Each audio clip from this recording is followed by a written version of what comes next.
मैं बहुत ही आदर के साथ आज के इस कार्यक्रम के माननीय मुख्य अतिथि माननीय सांसद एवं पूर्व उप मुख्यमंत्री उत्तर प्रदेश डॉक्टर दिनेश शर्मा जी को आमंत्रित करूंगी आपके आशीर्वचनों के लिए। परम आदरणीय, जिनको मैं कवि श्रेष्ठ बोलता हूं, ऐसे हम सबके अभिभावक तुल्य आदरणीय उदय प्रताप जी, मंच पर तो बड़ा स्वस्थ मंच है। विधान परिषद सदस्य द्वय पवन जी, मुकेश जी, न्यायमूर्ति अशोक जी, आदरणीय नीरज जी के सुपुत्र गुंजन जी, पल्लव नीरज जी, वरिष्ठ प्रशासनिक अधिकारी रहे आदरणीय राजेश पांडे जी, आदरणीय सर्वेश अस्थाना जी, हर्षवर्धन जी और डॉक्टर राजेंद्र प्रसाद जी, रूपल जी और आदरणीय भीष्म जी के साथ साथ मैं बहुत सारा स्वस्थ मंच देख रहा हूँ। पंकज प्रसून जी हैं, तो हमारे कवि बहुत सारे कवि हैं।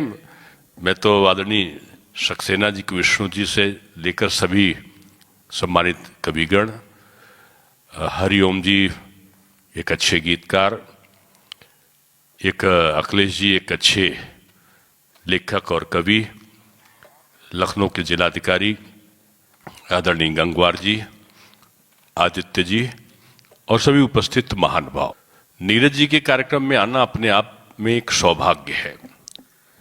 और जब मैंने सर्वेश अस्थाना जी के द्वारा सुना कि ऐसा एक कार्यक्रम है, तो मेरे मन में यही कहा कि इसमें तो हर्षवर्धन अग्रवाल जरूर होंगे। तो उन्होंने कहा कि हाँ, क्योंकि आदरणीय नीरज जी के बारे में ये कई बार मुझे कार्यक्रमों में ले गए और आदरणीय नीरज जी का जो स्नेह और सानिध्य मिला, उसमें हर्षवर्धन जी का भी योगदान था, क्योंकि ये साहित्यकारों से मुझे बहुत मिलाते थे। और कई बार जब उनको तो खैर वो पद्मश्री थे, पद्म विभूषण बने, फिल्म फेयर 3 बार मिला आदरणीय नीरज जी को। और नीरज जी के बारे में एक लंबी गाथाएं सब लोग जानते हैं। उनकी पिक्चर्स में, फिल्म में शर्मिली और जो मेरा नाम जोकर, ये 3-4 प्रेम पुजारी ऐसे पिक्चर थी जिसके गाने हर व्यक्ति के मुंह पर आज भी हैं। तो नीरज जी बहुमुखी प्रतिभा के धनी थे, लेकिन एक बात सत्य थी उनके बारे में कि वो अति साधारण थे। क्योंकि मैं पहली बार, मेरी आदत थी कि पांडेगंज में कवि सम्मेलन होता था, तो मेरे पिताजी के पास 2 एम्बेसडर गाड़ी थी, लेकिन वो दूसरों को दे देते थे, खुद लूना से चलते थे। और मैं छोटा तो मुझे पीछे बैठा लेते थे और कवि सम्मेलन में जाते थे। और जब कोई कवि कहता था तो उससे पूछते थे कि इसने कहा क्या, इसका अर्थ क्या हुआ।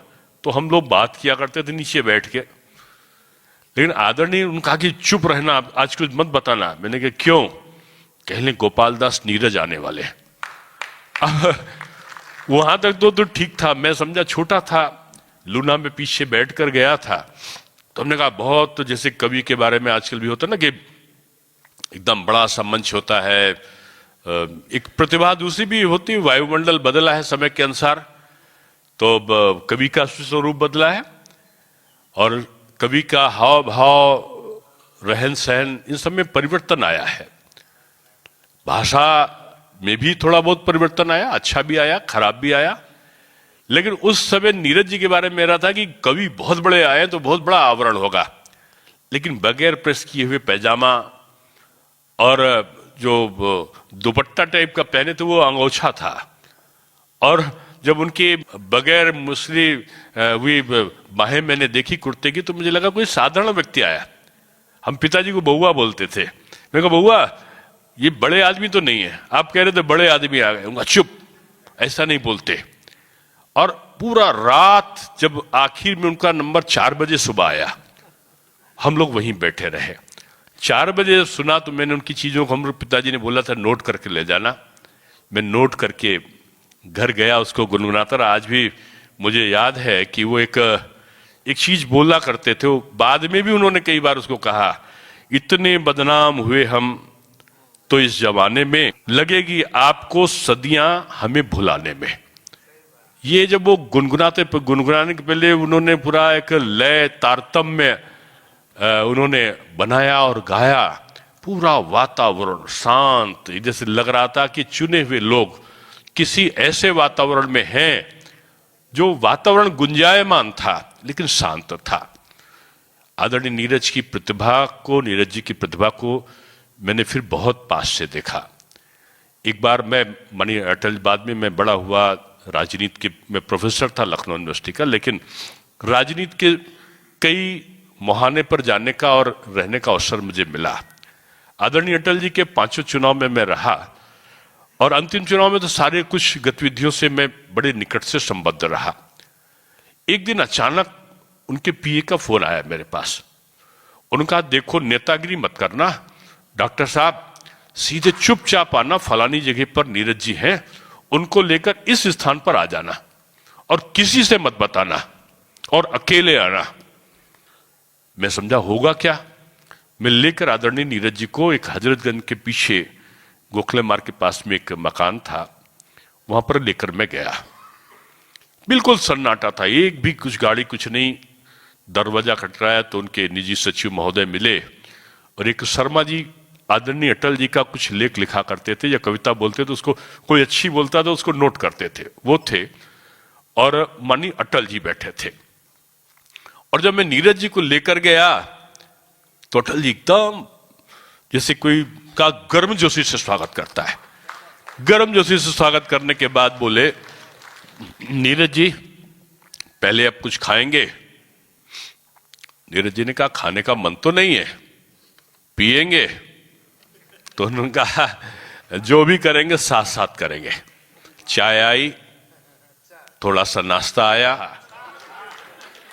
और तो उन्होंने कहा कि पूरा भरपेट खा लीजिए। उसके बाद उन्होंने पूछा कि बोलते हैं ना कि वॉशरूम की तरफ कि आपका उनका कि हम दोनों हल्के भी हो जाए और तुमको भी जाना तुम भी हो जाओ। मैंने समझा ये होने वाला क्या है आखिर। लेकिन उसके बाद मैं समझता हूं 1.5 घंटा या हो सकता 1.25 घंटा, 2 महान पुरुष आमने सामने और एक भी व्यक्ति उनका, एक केवल शर्मा जी लिखने वाले और निजी सचिव महोदय का तो केवल घूम घूम के था, बाहर कोई आ तो नहीं रहा है, कोई शोर तो नहीं मचा रहा, लेकिन वो बिल्कुल बाहर। और मैं भी बैठा था, उनका था जो कुछ हो तो तुम भी नोट कर लेना, जो चीज रह जाए।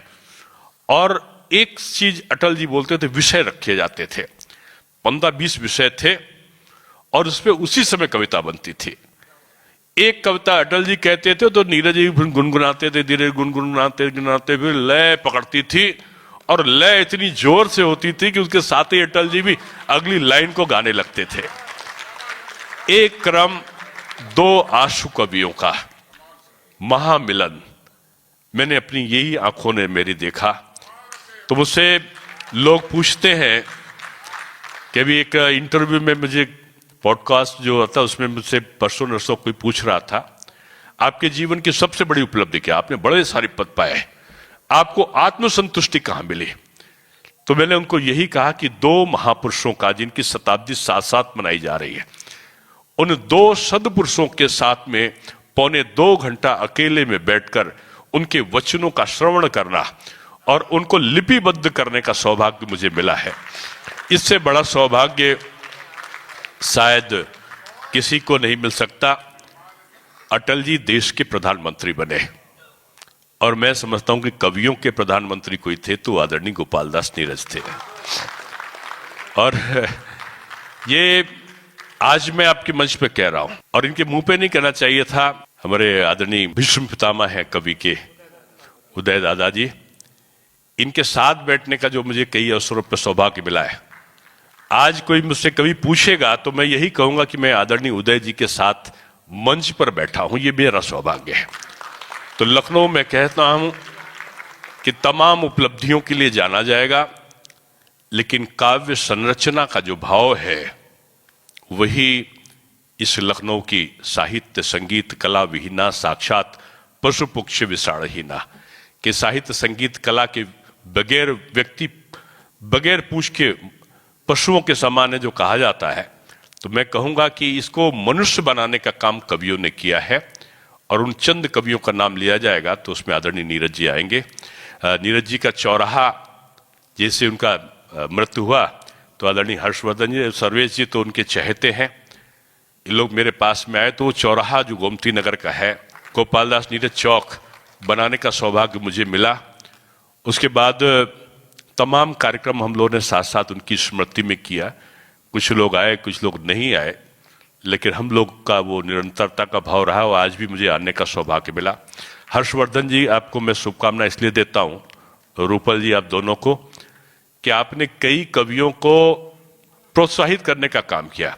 ये मेरे पास में अनवर जलालपुरी साहब को लाए थे और उनका मैंने अपने हाथ से पद्मश्री वाला भरा और उनका जो पुस्तक का प्रकाशन हुआ, उन्होंने गीता को गजल में लिखा, आज भी वो अमर हो गए। और योगेश प्रवीण जी का किस्सा भी मुझे याद है। साधारण कितना जो कवि और लेखक है कितना साधारण होता है कि योगेश प्रवीण जी सुबह 5 बजे के आसपास आए होंगे। मैंने कहा आप क्यों आए हैं? बोले आपने मेरा पद्मश्री वाला फॉर्म भरा था और संतुष्टि की थी, मुझे पद्मश्री मिल गया है। मुझे सम्मान की चिंता नहीं थी, लेकिन लोग मुझे जान रहे हैं। और वो अति साधारण पुरुष चले तो उनके नाम का भी चौराहा बनाने का सौभाग्य हम लोग को मिला। रकाबगंज का जो चौराहा था वो योगेश प्रवीण चौराहा कहलाता है।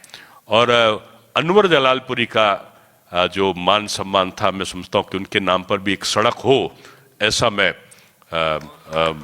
आग्रह करूंगा। तो आज नीरज जी के उसमें इतने बड़े बड़े कवि आए हैं, मैं सभी का साधुवाद दूंगा। और मैं जानता हूं कि जब कवि सम्मेलन होने वाला हो तो दर्शकों की बेचैनी बढ़ जाती है। किसी भी नेता को सुनने के लिए हो मन ही मन साधुवाद की जगह मैं समझता हूं कुछ और देते होंगे, इसलिए नहीं बोलूंगा। सर्वेश जी एक अच्छा, इन्होंने वापस ले लिया है, लेकिन एक अच्छे व्यक्ति हैं, काव्य रचना करते हैं और हास्य में इतनी भगवान की कसम इन्होंने खाई है कि दाढ़ी में तिनका दिखाई पड़ता है मुझे। बहुत बहुत धन्यवाद।